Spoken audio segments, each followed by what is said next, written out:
everyone, and welcome back to the Dwarven Tavern. We are Dr. Jeff Goins and... Lyric. And Xena. And Xena, of course. Taverneer Xena will not be forgotten. She will not leave me alone. And, well, you love her. I don't mind at all. Cats have a gland, a who loves me gland, and they see it.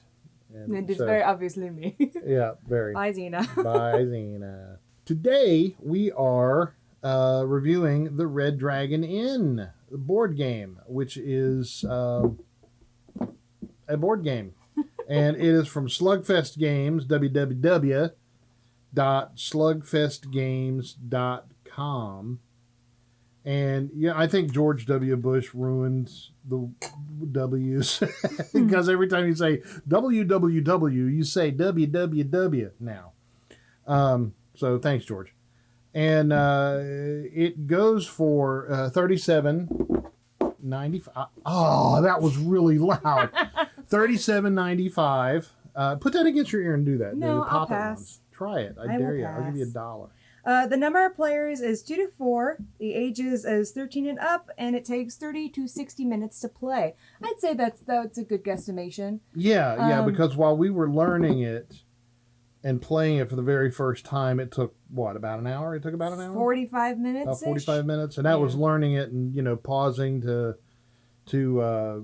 ponder the esoteric happenstances of the rules. Yeah. So I'm going to read the back, so it gives a good summary of what the game is like. You and your adventuring companions have spent all day slogging through the dungeon, killing monsters and taking their stuff. Now you're back in the town, healed up, cleaned up, and ready to party at the Red Dragon Inn. Like you do. Drink, gamble, and roughhouse with your friends, but don't forget to keep an eye on your gold. If you run out, you'll have to spend the night in the stables. Oh, and try not to get too beaten up or too drunk. If you black out, your friends will continue the party without you, after they loot your body for gold, of course. The last conscious adventurer with the gold wins the game. Take on the role of one of these heroic fantasy adventures, Deirdre, Fiona, Gurky, or Zot. Thanks, Xena. Xena, come here, sweetie. Enjoy an evening at the Red Dragon Inn. The Red Dragon Inn can be combined with other versions of the Red Dragon Inn for games for more than 4 players. Wish we had read that before we started. Yeah, it's funny how missing one little line will mess you up. Yeah. Because we've got, 2 expansions in addition to this one? Mm-hmm. We have the Tavern crew, and then we have Spike and Flower from the Munchkins game. Which I would like to add, anytime we get expansions for a game, we review them separately. Mm-hmm. Just as if it were another thing that a company invested in to give us to review, which it is. That's what it deserves. And we do. So we're going to do a review of that one as well. But until then, we'll focus on this one. Yes. So we've got Deirdre the Peastress. The priestess. I guess depending on the god you worship, Peastress could be true. You could also have a Warstress. She likes green vegetables. We'll say that. Fiona the Volatile. I played her. Gurky the Sneak and Zot the Wizard. That's what I was laughing about earlier. Is one of the cards you drew in the game where you hurled Ian's character across the room. That was so great. Because we have 5 Taverneers. And did not know that we could add the expansions to play 5 characters. To be fair, we were also just reviewing this game. On top of that, Taverneers, him and Lisa. Taverneers, him. They played Zot and his familiar, which is the bunny rabbit. It's a royal him. Who is Pookie. I was Pookie. Yes. So. Because oddly enough, Taverneer Lisa calls me Pookie sometimes. Strange how that works out. So, this is the basic setup. Everybody gets a card or a placemat. They get 2 marbles, or what would you call these? Markers. Fish things? They're like stuff that... the fish tank. The fish tank marbles. The globs of glass globs.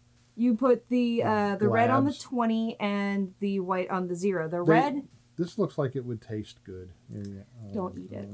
I think it would taste like menthol. Menthol. You have a weird imagination. It does, it just looks like I that. would like to interject. You have a weird imagination.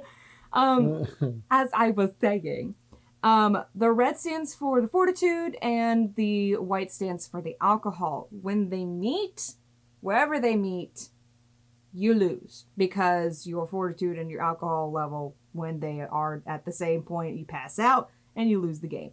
So, how do you play this game? You start Good question, Lyric. You start with someone at the table. It doesn't really matter. I don't think. You gotta decide. You gotta choose who goes first. Come to a consensus. The turn has 4 parts to it. It starts with discard and draw, because everybody starts off with 7 cards, and then as the game progresses, there are ways that you can lose cards and get cards that you don't want, and so on and so forth. So you start with that. Then you perform an action, which, for example, I drew an action. You read the title, which is a quote that the character has, and then you do the action on the card. For example, I am playing Fiona, just as I did when we tested this, and I say, "Hey!" Sorry, when I get to cat, I get sleepy because I'm like, I'm ready to nap. "Hey, no more chainmail bikini jokes." So, as I say that, I pick another player, which I would pick Zot, since he's the only other one here, aside from you, the viewer. And he would lose 2 fortitude. To do that, you just move your marker down 2, and that's that. Discard here. You order a drink for someone else from the drink deck. I will order a drink for you guys, which I'm not supposed to look at. I just wanted to look at it. And then I myself drink. As you can see, even though this is an example, I have no drink cards. When that happens, I get to move my marker for the alcohol level back up 1. So say if I were at a 7, I could now move it to 6 because I don't have a drink. You missed a round. Missed a round of drinking, so you get a little soberer. Sobering up. This is one of the major factors that caused me to give it the rating that I did was throughout the game, you only start with 1 drink card. Yeah. Everybody has their own drink card, and but you're supposed to start out. Yeah, you're supposed to start out with 1 drink card. So when you get your drink, you drink it because you order something for somebody else. So when you drink your drink card, like me, I drank we're cutting you off. You can't hold your liquor, so the wench brings you a cup of coffee instead. So that would take my alcohol level down by 1 because a cup of black coffee is just what the doctor ordered. For me, I got a light ale, which puts mine down 1. So, Xena Bobina. Once I have partaken of this delicious cup of coffee, which I love dearly. I love coffee. It's my favorite beverage. I am out of a drink, as everyone would be eventually. So, when someone else orders a drink, because on my turn I would have to order a drink for someone, and I look around the table and see who's out, because I want them to get drunk and pass out so I can have their gold. Right.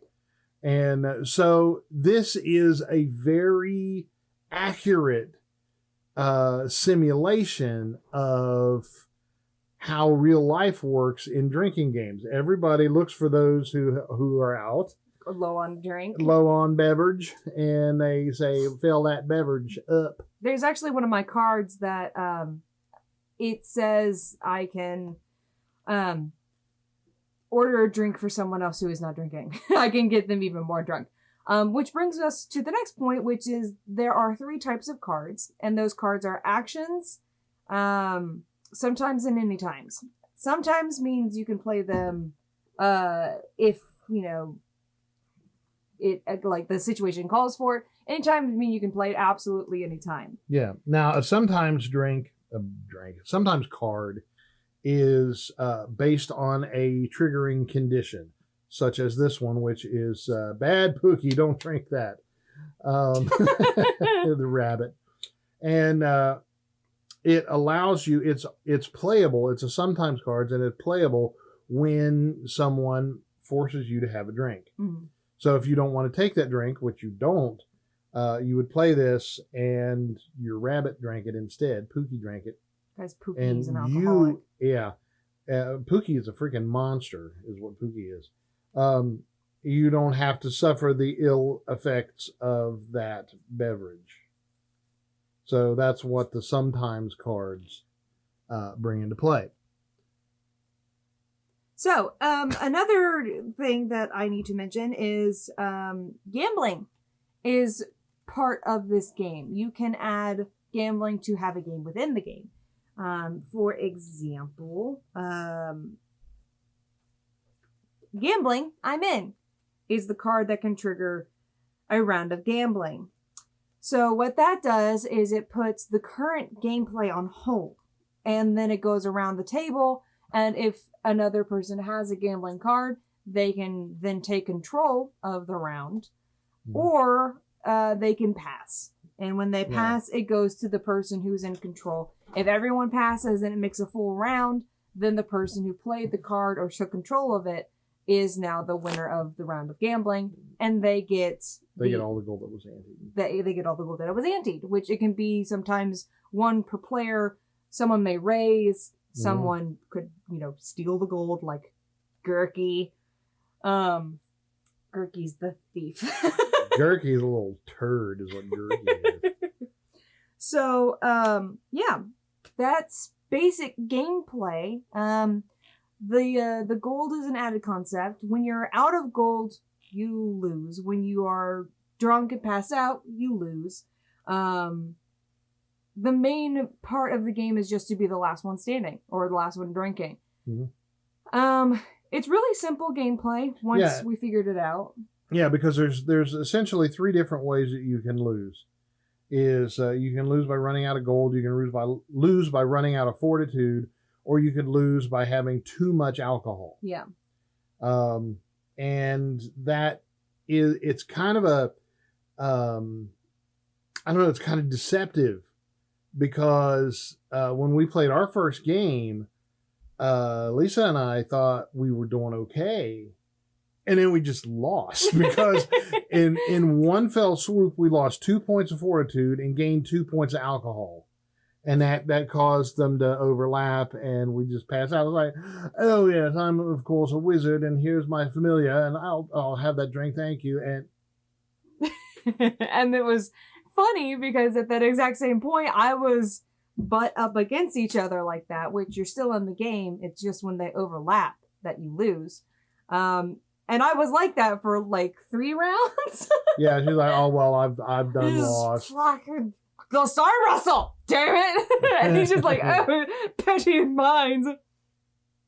It just falls out of the game. Yeah, and again, that's a lot like real life. So I think I've seen it. I've seen it. I'm sure you have too, if you go to these kinds of ill-reputed parties. But when you get out there and you go to a drunken party, there are people who seem like they're just fine until they vomit and piss their pants and pass out. Mm-hmm. There's like a fine line, and once you cross it, it's a cliff. Yeah. So it was very accurate to these kinds of parties. I thought it was good. It was also very fast gameplay. Like once we understood the rules, once we got it going, it went pretty quickly, and that included the gambling. The gambling felt like it wasn't like necessary, but it did add a level of intrigue that I actually quite enjoyed. Yeah. It gave kind of a breather for the real game, while also creating a level of challenge that I very much am not good at. Well, the really cool thing about it, another cool thing about it, is that there were cards in play that could be played at any point in time. So it was kind of a cross-talky, like you're gonna take a drink of that, and then that other player would play, oh no you don't, and then somebody else would come in and say, I believe you do, and, right? And for example, the card that I was talking about earlier, I just looked at it and it says, we're at an inn. You're not drinking. What's wrong with you? And I can play this and pick another player. They drink the top of their drink me pile. That's so cool. That's so much which I played on Zot, and Zot's like, I don't think so. And then Gurky's like, I think you do. And they're like, well, I guess I have to now. Okay, well, I will. Yeah, I enjoyed it tremendously. Yeah. So what would you rate it? I'm gonna give it 4.5 axes, and I'll tell you why. This fanfold instruction booklet. It's got 6 pages of instructions. Which is not bad. Not bad, but the way it's presented, I hate, number one. And the other thing, because you don't know exactly, yeah, there it is. And the rules were less than perfectly clear. There is a part of it that I'm still unclear about, like the discard pile on your individual placemats. I'm not quite sure if it's just the discard of your hand or if you also put your discarded drinks here, which that would get the cards all messed up. So I'm assuming not, but it didn't actually clarify. Something else I was confused about was something in gambling that happens. But I feel like a lot of the card instructions clear that up. I can't be certain, mostly because I forget exactly what it was that I was confused about because we played a couple of days ago. So that being said, I feel like actually it does say that the drink deck has a very specific discard pile. Okay. So this is the discard for the drink deck? That's the discard for your character. Okay. And then the drink deck is separate, so you would put the discards right there. Right, because when the drink deck has come from here to here in its entirety, then you have to shuffle it and redo it. Yeah. That makes sense. Yeah. But and again, there was a couple of comments that said that there are places in the rules that refer to other places in the rules. Yeah. Like the round of gambling. It covered it. It covered when to start it, but then it said go over here to actually see how that works. The rules are very jumpy. Like you go from one place to the other. A bit stop and start, which can, good instructions have a flow. And we've played enough games to be able to recognize when that flow is somehow staunched. When something has all the information, it gets a C. In order to get an A, it needs to have a clear, concise flow and step-by-step process in order to understand it in its entirety. Right. Like if you just put all of the information that was requested on the page, then it doesn't actually give the information that you need. A good example of... which is ironic. It is. It really is. A good example of really clear and concise rules was the one we just reviewed, Sequence. Yeah. The rules for Sequence was they were tight and very well written and For a game this complex, I feel like graphics are also very important, and they kept it at a minimum to keep the page count down. I feel like if they added just one more page, it could have cleared it up just a tiny bit, and I think it would have been fine. Yeah. I am also going to give it a 4.5 on behalf of the other Taverneers because we reviewed this all together, and the rules being unclear and a few of the cards being a little vague were some of the attributes, and Taverneer Lisa didn't really like the gambling aspect of it because it just added a level of complexity that wasn't necessary. It was fun. It just wasn't necessary. It was like and what I actually was one of the things that I said in the last review about having games that they just put ideas in because they were trying to make a game. I mean, it fits the idea of a group of Taverneers going into a bar and getting drunk. Of course they're going to have gambling. It makes sense. It just doesn't feel necessary to gameplay. Yeah. And the gold, while I like the gold being included, it only seems appropriate when gambling, and there's no other way to really earn gold aside from like a card that says, "Oh, give me gold." But yeah, there are other cards that have you pay and or receive gold at the behest of other players. Right. So in reality, the gambling aspect of it, while is kind of fun, it's not. It isn't. I don't think it is truly necessary for the play of the game, just the general play of the game. Yeah. So yeah, it didn't really. I don't think it detracted from the game, but it didn't add anything to it either. No. So. Something I should add is this pile of gold. Why is this just laying here? This is the tavern. You can sometimes have another player pay into the tavern. You can sometimes pay into the tavern yourself. But very rarely does the tavern pay the characters. Yeah. So this pile of gold is just kind of a free space. Mm-hmm.